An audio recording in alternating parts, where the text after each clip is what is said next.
महाभारत के युद्ध को अगर इस सृष्टि का प्रथम विश्व युद्ध कहें तो इसमें कोई आश्चर्य नहीं होगा, जिसमें अर्जुन ने एक श्रेष्ठ धनुर्धारी की भांति युद्ध किया। अर्जुन को ये धनुर्विद्या का ज्ञान गुरु द्रोणाचार्य से प्राप्त हुआ। अर्जुन एक देव पुत्र थे जो कि कुंती को वरदान स्वरूप देवराज इंद्र से प्राप्त हुए थे। श्रेष्ठ धनुर्धारी अर्जुन का वर्णन हमें महाभारत में अनेकों जगह मिलता है। इस युद्ध में श्री कृष्ण ने अर्जुन का सारथी बन उसे गीता का उपदेश दिया था। अर्जुन श्री कृष्ण और महादेव का परम भक्त था, परंतु ऐसा क्या हुआ जब महादेव और अर्जुन के मध्य भीषण युद्ध छिड़ गया। क्यों हुआ ये युद्ध और क्या हुआ इसका परिणाम, आइए जानते हैं। प्रिय भक्तों, ऐसी ही धार्मिक व रोचक पौराणिक कथाओं के लिए हमारे चैनल को सब्सक्राइब करें और साथ ही साथ बेल आइकन को भी प्रेस करें, जिससे हमारी वीडियोस आप तक पहुंचती रहे। अगर आपको ये वीडियो अच्छी लगे तो इसे लाइक करें। पांडवों और कौरवों के मध्य महाभारत का युद्ध तय हो चुका था। पांडव युद्ध की तैयारियों में व्यस्त थे। तब अर्जुन एक ऊंचे पर्वत शिखर पर जाकर एकांत में अपने पिता देवराज इंद्र की तपस्या में लीन हो गए। उन्होंने पूर्ण हृदय से देवराज इंद्र की तपस्या की। देवराज इंद्र भी अर्जुन की तपस्या से अति प्रसन्न हुए और उन्होंने अर्जुन को दर्शन दिए। पुत्र अर्जुन, अपनी आंखें खोलो, मैं तुम्हारी तपस्या से अति प्रसन्न हुआ। प्रणाम पिताश्री, आपके दर्शन पाकर आपका ये पुत्र कृतार्थ हुआ। सदैव कल्याण हो पुत्र, परंतु तुम्हारे इतने कठोर तप का क्या उद्देश्य है? पिताश्री, महाभारत के युद्ध में विजयी प्राप्ति के लिए कृपा कर आप मुझे दिव्यास्त्र का ज्ञान प्रदान करें। अर्जुन, यदि तुम्हें युद्ध में विजयी होना है तो तुम मेरी नहीं अपितु महादेव की तपस्या करो। उन्हें अपनी भक्ति से प्रसन्न कर उनसे पशुपता अस्त्र का ज्ञान प्राप्त करो। यदि तुम्हें महादेव का आशीर्वाद मिल गया तो तुम अवश्य ही विजयी हो जाओगे। जैसी आपकी आज्ञा पिताश्री।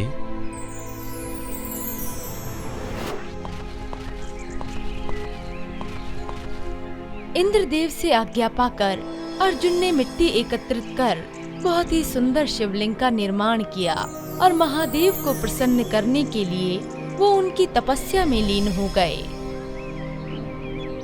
अर्जुन तो बहुत ही पवित्र हृदय से आपकी तपस्या कर रहा है। अब तो आपको प्रसन्न होकर अर्जुन को अपने दर्शन प्रदान करने चाहिए। प्रिय, अर्जुन हमारी गहन तपस्या में तो अवश्य लीन है। अर्जुन हमसे पशुपता अस्त्र का ज्ञान प्राप्त करना चाहता है, परंतु पशुपता अस्त्र बहुत ही शक्तिशाली और विध्वंसकारी अस्त्र है।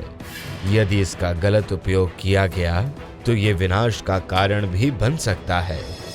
इसलिए अर्जुन को उसका ज्ञान प्रदान करने से पहले हमें ये अवश्य सुनिश्चित करना होगा कि वह इसके योग्य है भी या नहीं।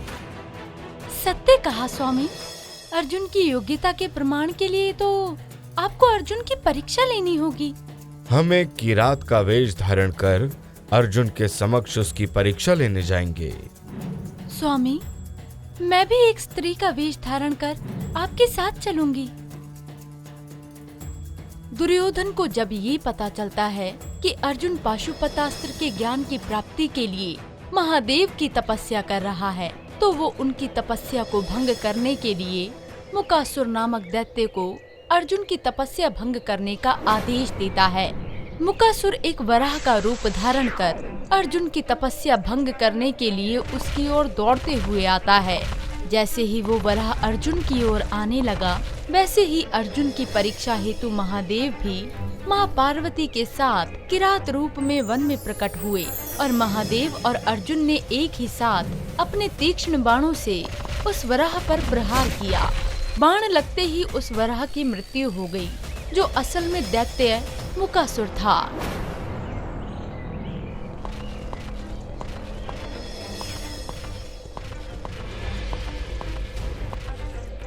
इस विरह का अंत मेरे बाण से हुआ है। नहीं नहीं, इस विरह का अंत मेरे बाण से हुआ है। इस विरह को पहले मेरा बाण लगा था, इसलिए इसका अंत भी मेरे ही बाण से हुआ है। देखो किरात, मुझे स्वयं पर और अपनी धनुर्विद्या पर पूर्ण विश्वास है। इसका अंत मेरे ही बाण से हुआ है। इसका निर्णय करना कि इसका अंत किसके तीर से हुआ, ये तो अब संभव नहीं, परंतु यदि तुम्हें स्वयं पर और अपनी धनुर्विद्या पर इतना विश्वास है तो मैं तुम्हें युद्ध के लिए ललकारता हूँ। कहो, स्वीकार है? मुझे स्वीकार है। अर्जुन की परीक्षा लेने के लिए ही किरात रूपी महादेव उसे युद्ध करने के लिए ललकारते हैं। दोनों के मध्य युद्ध आरंभ होता है। दोनों एक दूसरे पर बाणों से प्रहार करते हैं। अर्जुन जिस भी दिव्य बाण से महादेव पर प्रहार करता है, महादेव उस हर दिव्य बाण की काट अपने दिव्य अस्त्र से कर देते हैं। अर्जुन और महादेव के बीच भीषण युद्ध चलता रहता है।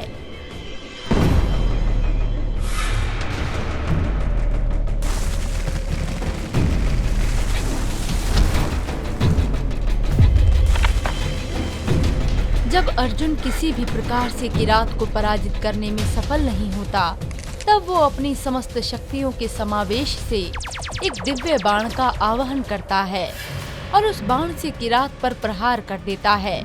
परंतु उस दिव्य बाण से भी किरात को कोई आघात नहीं पहुंचता।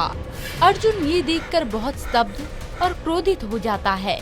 उसके पश्चात दोनों के बीच मल्ल युद्ध छिड़ जाता है। कौन है ये योद्धा जो इतना अधिक बलशाली है? कहो धनुर्धर, अब तो अपनी हार स्वीकारते हो ना? नहीं, अभी ये युद्ध समाप्त नहीं हुआ है। मैं पुनः तुमसे युद्ध करूंगा, परंतु उससे पहले मैं महादेव की तपस्या करना चाहता हूँ। मुझे स्वीकार है।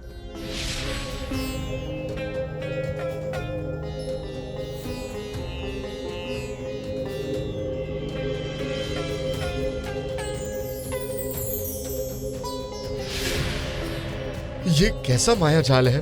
महादेव पर अर्पित पुष्प और पत्र इस किरात के पैरों में आकर कैसे गिर सकते हैं? महादेव की लीला तो अपरंपार है, परंतु अर्जुन महादेव की इस लीला को समझ नहीं पा रहा है।